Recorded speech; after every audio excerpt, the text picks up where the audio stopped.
Elections is Senator Judge Pangilinan. You're recognized, sir. You may proceed when you're ready. Thank You have 2 minutes. Mr. President, Mr. Presiding Officer. Magandang umaga, Mr. Witness, Ginoong Mawil. Wamil po. Wamil. Magandang umaga po, Your Honor. Yes. Nabanggit nyo sa inyong testimonya kahapon at nung isang araw na yung tinatawag na supporting documents, kasama dyan ay either sales invoice o official receipts. Tama? Yes po, Your Honor. Okay. Let me backtrack a bit. 10 years kang nasa ICFAO, tama? Yes po, Your Honor. Almost 10 years po. Okay, without mentioning the agencies, ilang agencies na gobyerno ang na-audit mo tungkol sa confidential funds?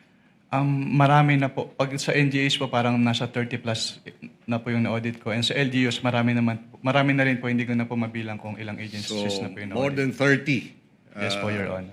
Okay. Sa mga ahensya na ito, 30 ahensya, masasabi mo ba na nire-require din yung liquidation ng official receipts at ng sales invoice?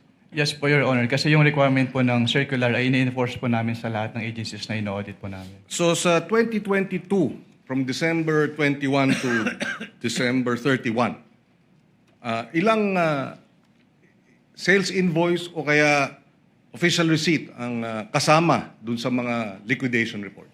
Wala pong sinabit sa amin, Your Honor. Ni isa.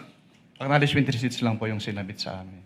849 acknowledgement receipts, tama? Yes po, Your Honor. So, ni isa dun sa mga ginastos, walang official receipt at walang sales invoice. Yes po, Your Honor. Okay.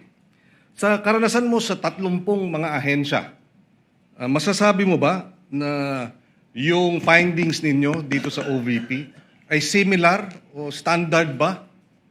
O nangyayari rin yung ganong walang official receipt at walang sales invoice sa mga liquidation? Yes po, Your Honor. Since sina-apply naman po namin uniformly yung provisions po ng Joint Circular 2015-01. As in, puro AR ang sinasubmit ng ibang ahensya? May mga agencies po na nagsasubmit naman ng OR po.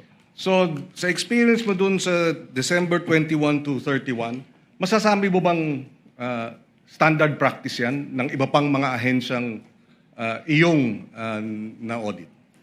Hindi ko po siya masasabing in standard practice since ito po yung kauna-unahang beses na puro AR po yung sinamit sa amin.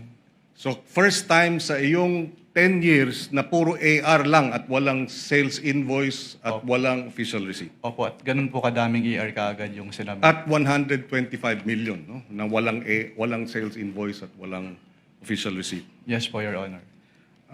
Doon naman sa usapin ng kung walang sales invoice at walang official receipt, masasabi mo ba na halimbawa yung sa medicines, talagang medicines ang ginasta?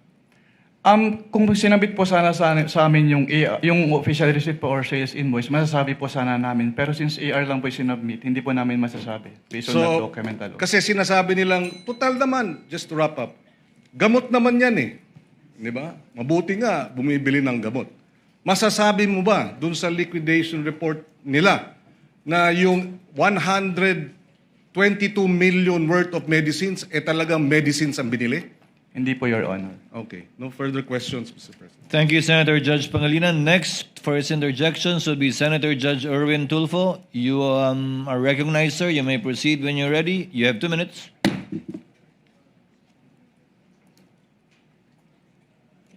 Thank you, Mr. Presiding Officer. Ginoong Testigo, tama po ba ang pagkarinig ko na sinabi niyo kanina under sa COA DBM Joint Circular Number 2015-01, hindi naman kailangan ilagay ang tunay na mga pangalan ng mga intel agents or informers na tumanggap ng intel o confidential funds sa OVP tulad ni na Mary Grace Piatos, Chippy McDonald, Mickey Mouse at iba pa?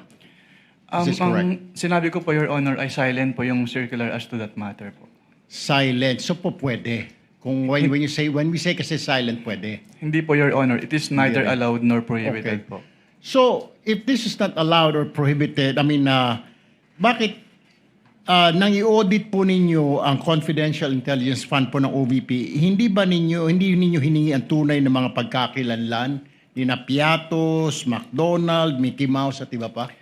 Katulad nga po nung sinabi ko sa sa aking previous testimony, ang focus po ng audit namin ay compliance audit.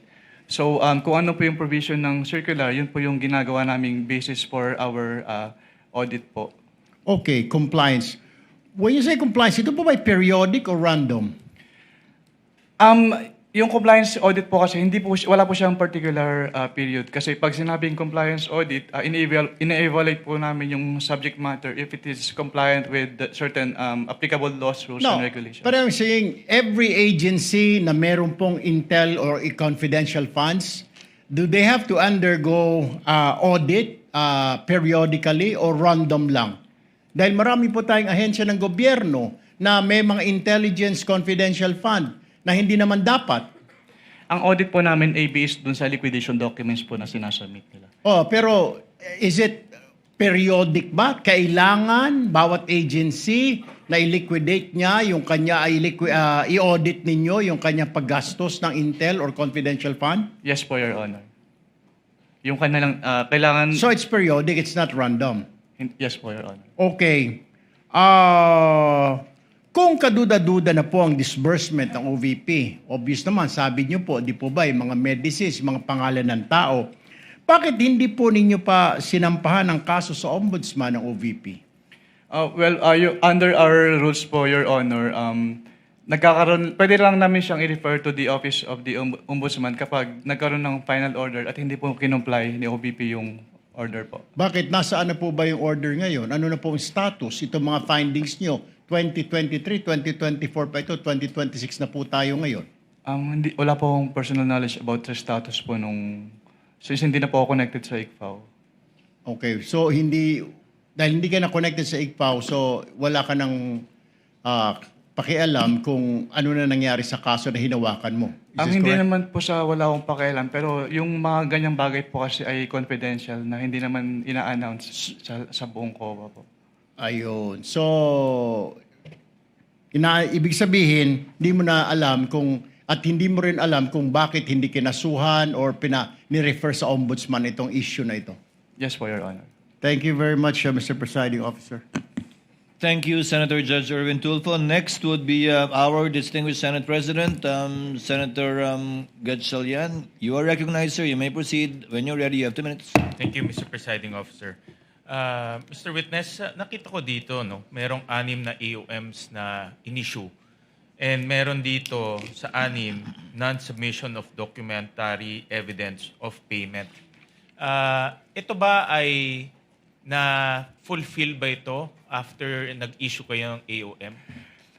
Based on sa mga na-issue ko po, since ang na-issue ko lang po na AOMs ay for the fourth quarter of 2022, first to second quarter of 2022 of the OBP, and first to second quarter 2022 of the OBP. Ang naabutan ko po lang po na may response na may kasamang documentary evidence of payments ay yung fourth quarter of 2022 po ng OBP.